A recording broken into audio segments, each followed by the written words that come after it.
সবাইকে স্বাগত জানাচ্ছি স্টাডি জব ত্রিপুরা ইউটিউব চ্যানেলে। বিশেষ করে ত্রিপুরা রাজ্যের সকল চাকরি প্রত্যাশী ভাই বোনদেরকে যারা বিভিন্ন গভর্নমেন্ট ডিপার্টমেন্টের চাকরির সন্ধান খুঁজে থাকে। জিআরবিটি একটা প্রসেস যেটা অন্তিম পর্যায়ে চলছে। এখন ডকুমেন্ট ভেরিফিকেশন চলছে, তারপর অফার জয়েনিং হবে।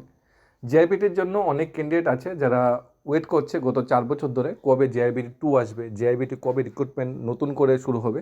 কারণ 2020 সালে পরে জিআরবিটি নিয়ে নতুন কোনো নোটিফিকেশন আসেনি, অর্থাৎ 20 সালের পরে 2021, 22, 23, 24-এ প্রচুর সংখ্যক চাকরি প্রত্যাশী বেকার আছে যারা মাধ্যমিক 12 গ্র্যাজুয়েশন পাস করে বসে আছে একটা পরীক্ষার জন্য।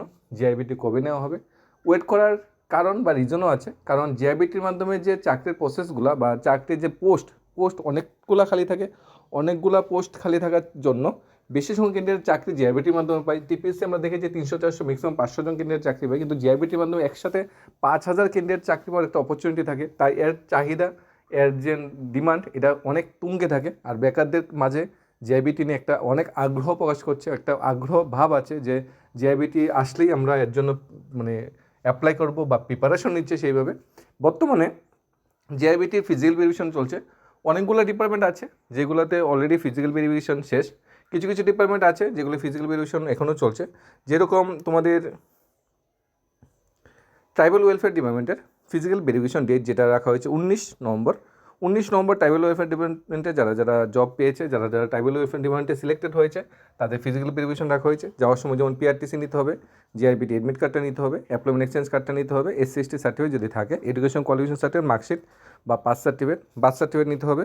তাছাড়া নিতে হবে ডিসেবিলিটি সার্টিফিকেট যদি থাকে, এক্সপিরিয়েন্স সার্টিফিকেট যদি থাকে, এবং 1 কপি ফটোকপি নিতে হবে অ্যাপোসাইড ডকুমেন্ট। এক কপি ফটোকপি নিতে হবে, আর অরিজিনাল তো অবশ্যই নিতে হবে ডকুমেন্ট ভেরিফিকেশনের সময়। ডকুমেন্ট ভেরিফিকেশনের পরে তোমার চাকরিটা এটা ফাইনাল হবে। কারণ অনেকেই আছে যারা ডকুমেন্ট ভেরিফিকেশন করতে যদি না যায় তাহলে ওই পোস্টগুলি খালি পড়ে থাকবে। আর যদি যারা ডকুমেন্ট ভেরিফিকেশন করতে যাবে, যাদের ডকুমেন্ট ঠিকঠাক থাকবে, তাদেরকেই চাকরির অপরচুনিটিটা দেওয়া হবে এবং অফার এবং জয়েনিংয়ের নেক্সট স্টেপটা সিদ্ধান্ত নেওয়া হবে, নেক্সট সিদ্ধান্তটা নেওয়া হবে। অফার জয়েনিংয়ের আগে এই ফিজিক্যাল ভেরিফিকেশনটা ম্যান্ডেটরি। জিআরবিটি গ্রুপ সির ক্ষেত্রেও ফিজিক্যাল ভেরিফিকেশন হয়েছে, তারপরে অফার জয়েনিং দেওয়া হয়েছে। আমরা যতটুকু কল্পনা বা আমরা যতটুকু দেখতে পাচ্ছি, জিআরবিটি গ্রুপ ডি পুরো প্রসেসটা ডিসেম্বরের ভিতরে পুরো কমপ্লিট হয়ে যাবে এবং জানুয়ারি, ফেব্রুয়ারি, মার্চ 3 মাস কিছুটা সময় লাগবে আমাদের জিআরবিটি দপ্তর বিভিন্ন দপ্তরকে, যে নতুন করে কয়টা পোস্ট সবগুলো মিলে হয়েছে। আমরা দেখেছি বিভিন্ন মন্ত্রিসভায় সিদ্ধান্ত হচ্ছে গ্রুপ সি পোস্টে, গ্রুপ ডি পোস্টে, যেমন পিডাব্লিউডি ডিপার্টমেন্টে, যেমন এডুকেশন ডিপার্টমেন্টে আমরা দেখেছি, সেরকম পাওয়ার ডিপার্টমেন্টে দেখেছি। বিভিন্ন ডিপার্টমেন্টে মন্ত্রিসভা সিদ্ধান্ত নিয়েছে, অনেকগুলো পোস্ট খালি হয়েছে, সেই পোস্টগুলোতে রিক্রুটমেন্ট শুরু হবে। এবং রিক্রুটমেন্ট শুরু হওয়ার জন্য ডিপার্টমেন্ট বা মন্ত্রিসভা বলেছে যে এখন ডিপার্টমেন্ট বা উত্তর মন্ত্রী যে দপ্তর আছে সেই দপ্তর চিন্তা করবে কিসের মাধ্যমে রিক্রুটমেন্টটা হবে, টিপিসির মাধ্যমে হবে না জিআরবিটির মাধ্যমে হবে। যেহেতু গ্রুপ ডি এবং গ্রুপ সি চাকরিগুলো ত্রিপুরা এলডিসি আর আমরা যেটা এমটিএস বলি, এই চাকরিগুলো ম্যাক্সিমামই ফিক্সড পে চাকরি, তাই টিপিসির মাধ্যমে হওয়ার সম্ভাবনা খুবই কম, নাই বললেই চলে। তাহলে সবগুলো চাকরির প্রসেসগুলো কী হবে, জিআরবিটির মাধ্যমে হবে। জিআরবিটি নিয়ে আসছে নতুন নোটিফিকেশন, এখন লাস্ট অন্তিম পর্যায়ে আছে। গ্রুপ ডি যখন পুরো প্রসেসটা কমপ্লিট হয়ে যাবে, অনেকগুলো পোস্ট খালি বলে থাকবে, সেই পোস্টগুলোকে একত্রিত করে এবং নতুন যে পোস্ট ক্রিয়েশন হয়েছে বা ফিল আপের জন্য সিদ্ধান্ত হয়েছে, সেই পোস্টগুলোকে একত্রীকরণ করা হবে, করে জিআরবি 2 নোটিফিকেশনটা আসবে। মার্চ এপ্রিল মাসের দিকে জিআরবিটি 2 নোটিফিকেশনটা আসার সম্ভাবনা খুবই প্রবল। আর ভ্যাকেন্সি মিনিমাম 3 থেকে 4000 ভ্যাকেন্সি থাকবে। জিআরবিটি 1 যেখানে 5000 ভ্যাকেন্সি ছিল, এত সংখ্যক ভ্যাকেন্সি এবার আসার সম্ভাবনা খুবই কম, ম্যাক্সিমাম 4000 ভ্যাকেন্সি আসতে পারে। এবং কোয়ালিফিকেশন বা ক্রাইটেরিয়া যেটা আছে আগের মতনই, তোমাদের জিআরবিটি গ্রুপ সির ক্ষেত্রে যেটা SC/ST ক্ষেত্রে 8 পাস চাওয়া হয়েছিল, জেনারেল ক্ষেত্রে তোমার মাধ্যমিক পাস চাওয়া হয়েছিল, আর গ্রুপ ডি যেটা SC/ST ক্ষেত্রে 5 পাস এবং জেনারেল ক্ষেত্রে 8 পাস যেটা ন্যূনতম কোয়ালিফিকেশন চাওয়া হয়েছিল, সেই কোয়ালিফিকেশনের ভিত্তি করে সবাই পরীক্ষা দিয়েছে। পরীক্ষা ভালো মার্কস পেয়ে কোয়ালিফাই করে তারা ইন্টারভিউতে ভালো করেছে, করার পরে তারা ফাইনাল মেরিট লিস্টে স্থান পেয়েছে। এখন সবাই হাসি খুশিতে ফিজিক্যাল ভেরিফিকেশন করছে এবং অফারও জয়েনিংয়ের জন্য ওয়েট করছে। অফার জয়েনিং শেষ হওয়ার পরেই নতুন প্রসেসটা একদম টোটালি নতুনভাবে শুরু হবে। অর্থাৎ স্যালারি এবং প্রমোশন এবং জিআরবিটি 2 যে আপডেটটা, সেই আপডেটটা হলো জিআরবিটি প্রথমভাবে যে স্যালারিটা তোমার যে বেসিক 16000 টাকা বেসিক হয় GRBT group D MTS join করলে, কিন্তু প্রাথমিক অবস্থায় 16000 টাকা তোমাকে দেওয়া হবে না, এর 75% দেওয়া হবে। অর্থাৎ 12000 টাকা তোমার প্রাথমিক অবস্থায় বেসিক দেওয়া হবে, এর সাথে এইচআরএ বা অন্য কিছু দেওয়া হবে না, অনলি দিয়ে দেওয়া হবে। কারণ 12000 টাকার উপরে বর্তমানে 30% দিয়ে চলছে ত্রিপুরা রাজ্যে। 30% দিয়ে যদি ক্যালকুলেট করো 12000 উপরে 30% দিয়ে, তাহলে তোমরা যে দাঁড়াবে প্রায় 3600 মতো তোমাদের বৃদ্ধি পাবে, এই ডিএর পরিমাণ হবে, অর্থাৎ 12,000 সাথে 3,600 ডিএ, অর্থাৎ 15,600 তোমার ইনিশিয়াল গ্রস স্যালারি হবে, যেটা তোমরা ফার্স্ট মান্থ থেকে পেতে চলেছো। স্যালারি বা অন্যান্য ক্রাইটেরিয়া আমরা যদি বলবো, জেআরবিটি গ্রুপ ডির ক্ষেত্রে, গ্রুপ সির ক্ষেত্রে স্যালারি স্ট্রাকচারটা অনেকটা ঠিকঠাক আছে।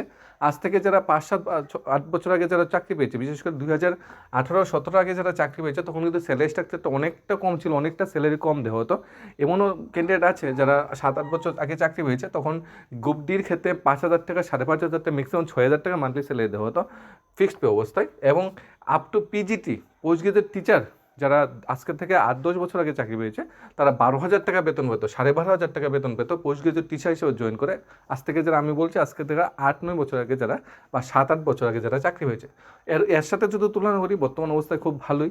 অ্যাটলিস্ট গ্রুপ ডির ক্যান্ডিডেটটা তো 15,600 টাকা পাচ্ছে। আর প্রতি বছর যখন ডিএ দেওয়া হবে, ডিএর সাথে সাথে কিন্তু সবার বেতনও কিন্তু বৃদ্ধি পাবে। এবং অনেকের একটা কুয়েরি বা ডাউট থাকে, জেআরবিটি গ্রুপ ডিতে জয়েন করলে নেক্সট কি প্রমোশনটা কি, এখন তুমি কী পাস এর উপর নির্ভর করছে। তুমি 8 ফার্স্টে জয়েন করলে প্রমোশন পাওয়ার সময়টা খুবই কম। তোমার যদি ন্যূনতম কোয়ালিফিকেশন মাধ্যমিক ফার্স্ট থাকে, তুমি কিন্তু জেআরবিটি গ্রুপ ডি থেকে গ্রুপ সি কিন্তু অটোমেটিক কনভার্ট করতে হবে, অটোমেটিক চলে যেতে পারবে। একটা নির্দিষ্ট সময় পর এটা হবে। এখন তুমি কোন ডিপার্টমেন্টে জয়েন করছো, ওই ডিপার্টমেন্টের উপর নির্ভর করছে। এখন তুমি যদি পিডাব্লিউডি ডিপার্টমেন্টে জয়েন করো, তুমি যদি হায়ার এডুকেশন ডিপার্টমেন্টে জয়েন করো, তুমি যদি পঞ্চায়েত দপ্তরে জয়েন করো, এখন পঞ্চায়েত দপ্তরে ধরো নতুন করে প্রমোশনের ক্রাইটেরিয়া বেরোলো, পঞ্চায়েত দপ্তরে 100 জন এলডিসি প্রমোশন দেওয়া হবে গ্রুপ ডি থেকে। এখন 100 জন যারা, প্রথম 100 জন যারা জয়েন করবে, সেই 100 জনকে ডাকা হবে। এখন ফায়ার সার্ভিস না, ধরো পিডাব্লিউডি ডিপার্টমেন্টের 50 জনকে দেওয়া হলো, যারা প্রথম 50 জন যারা জয়েন করছে, সেই 50 জন পাবে। অর্থাৎ এমন নয় যে প্রমোশন তোমরা একসাথে জেআরবিটির মাধ্যমে পেয়েছো বলে একসাথেই সবাই প্রমোশন পাবে। এটা সবটাই ডিপার্টমেন্টের উপর নির্ভর করছে, ডিপার্টমেন্টে কতটুকু ভ্যাকেন্সি খালি আছে, সেই ভ্যাকেন্সির উপর নির্ভর করে প্রমোশন পেতে পারো। কেউ হয়তো পিডাব্লিউডিতে জয়েন করে এলডিসি হয়ে গেছো, এলডিসি হয়ে ইউডিসির কাছাকাছি চলে গেছো। কেউ হয়তো তোমাদের অন্য ডিপার্টমেন্টে, এডুকেশন ডিপার্টমেন্টের চাকরি করে এখনও এমটিএসসি পড়ে আছো, এলডিসি হতে পারো, এরকম হতেই পারে। ডিপার্টমেন্টের ডিপার্টমেন্ট চিন্তা করবে কত সময় ভ্যাকেন্সি আছে। তাই প্রমোশনটা ক্রাইটেরিয়াটা জেআরবিটির সাথে কোনো লিঙ্ক নেই, পুরোটাই ডিপার্টমেন্টের উপর নির্ভর করছে, ডিপার্টমেন্টে কীরকম পোস্ট খালি আছে। মিনিমাম 10 ইয়ার্স সময় লাগে, 10 ইয়ার্সের আগে প্রমোশন পাওয়ার সম্ভাবনা নাই বললেই চলে। 10 ইয়ার্স ন্যূনতম সময় চলে যায়, 10 বছর তোমাকে এভাবেই চাকরি করতে হবে। আর চাকরির প্রথম 5 বছর তো পুরোটাই ফিক্সড পে থাকবে, কোনো এইচআরএ দেওয়া হবে না, কোনো টিএ বা কোনো সিএ দেওয়া হবে না, কর্পোরেট টাকা যেটা বলে সেটাও দেওয়া হবে না। তাই তোমাদের প্রথম 5 বছর ফিক্সড পেতেই চাকরি করতে হবে। প্রথম 5 বছর পরে তখন তোমরা রেগুলার স্কেলে চাকরি পাবে, তখনই ডিএর পরিমাণ বাড়বে, বেসিক বাড়বে, অষ্টম বেতন কমিশন চালু হয়ে যাবে। তখন আশা করছি আমরা বেতন তোমাদের 25-30 হাজার টাকা হয়ে যাবে। বর্তমানে পরিস্থিতি বলছি না, তখন তোমরা 24-এ চাকরি পেয়েছো বা 25-এ প্রথমে চাকরি পেয়েছো, রেগুলার হবে 2030-এ। তো 2030 আস্তে আস্তে অষ্টম বেতন কমিশন আসবে, তারপর বেসিক চেঞ্জ হবে, ডিএর পরিমাণ চেঞ্জ হবে, সব কিছু মিলে তখন আমরা আনুমানিক তোমাদের বেতন 25-30 হাজার হয়ে যাবে যখন রেগুলার হবে। 2030-এ যখন রেগুলার হবে তখনের কথা বলছি, বর্তমানে কথা নয়, বর্তমানে কিন্তু নয়। তাই তোমরা এখন ভালোভাবে চাকরিটা করো, ভালোভাবে নিজের কেরিয়ারটা ঘরে তোলার জন্য ঠিকঠাকভাবে চিন্তা করো, স্যালারি প্রমোশন সব কিছু ঠিকঠাকভাবে পেয়ে যাবে।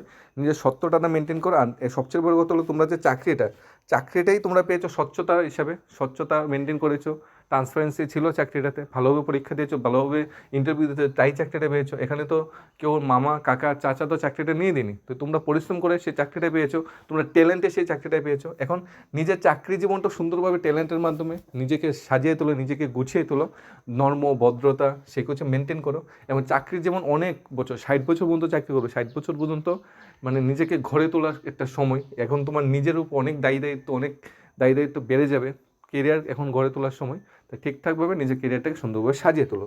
আর যারা জেআরবিটি ট্যুর জন্য ওয়েট করছো, তোমাদের জেআরবিটি ট্যুর যে এই নেক্সট যে অ্যাডভার্টাইজমেন্টটা মার্চ-এপ্রিলের দিকে চলে আসছে, এবং ন্যূনতম 4,000-এর মতো ভ্যাকেন্সি আবার থাকবে জেআরবিটি টু, গ্রুপ সি এবং গ্রুপ ডি মিলে। গ্রুপ ডি মোটামুটি 2,000-এর কাছাকাছি ভ্যাকেন্সি থাকবে, গ্রুপ সিও সেরকম 2,000 না হলে 1.5 থেকে 2,000-এর মতো ভ্যাকেন্সি গ্রুপ সিতেও থাকবে। তাই সেই মোতাবেক তোমরা প্রিপারেশন নিতে থাকো। আর জেআরবিটি 1-এর কোশ্চেনপত্র গ্রুপ সির ক্ষেত্রে কিন্তু হেভি হার্ড হয়েছে, তাই এবারে কোশ্চেনপত্র কিন্তু হার্ড হওয়ার সম্ভাবনা বেশি। আর গ্রুপ ডির কোশ্চেনপত্র তুলনামূলক প্রাথমিক অবস্থায় প্রথম যে গ্রুপ ডি এক্সামটা হয়েছে জেআরবিটির মাধ্যমে, তখন কিন্তু কোশ্চেন পত্র অনেকটা ইজি হয়েছে, এবার কিন্তু ইজি পরিমাণটা নাও হতে পারে। তাই সেই রকমভাবে তোমরা প্রিপারেশন নিতে থাকো, রিলেটেড কারেন্ট অ্যাফেয়ার্স রিলেটেড জিকেগুলো স্টাডি করতে থাকো, ম্যাথমেটিক্স অঙ্ক এটাও প্র্যাকটিস করতে থাকো, ইংরেজি গ্রামাটিক্যাল যেটা প্র্যাকটিস করতে থাকো। আমরা অলরেডি জেআরবিটি রিলেটেড সিলেবাস নিয়ে অলরেডি একটা ভিডিও তোমাদের সাথে আমরা নিয়ে এসেছিলাম। আমরা চেষ্টা করছি আর 1-2 দিনের ভিতরে জেআরবিটির ফুল স্ট্রাকচারটা, স্যালারি থেকে শুরু করে কী থাকবে সিলেবাস, কবে রিক্রুটমেন্ট হবে, কোন পদে কটা ভ্যাকেন্সি আসবে, স্টেপ বাই স্টেপ পুরো A to Z নিয়ে একটা ভিডিও বা একটা আপডেট দেওয়া তোমাদের চেষ্টা করবো, যেটা দেখলে তোমরা জেআরবিটি বিষয়ে কোনো কনফিউশন আর ডাউট থাকবে না।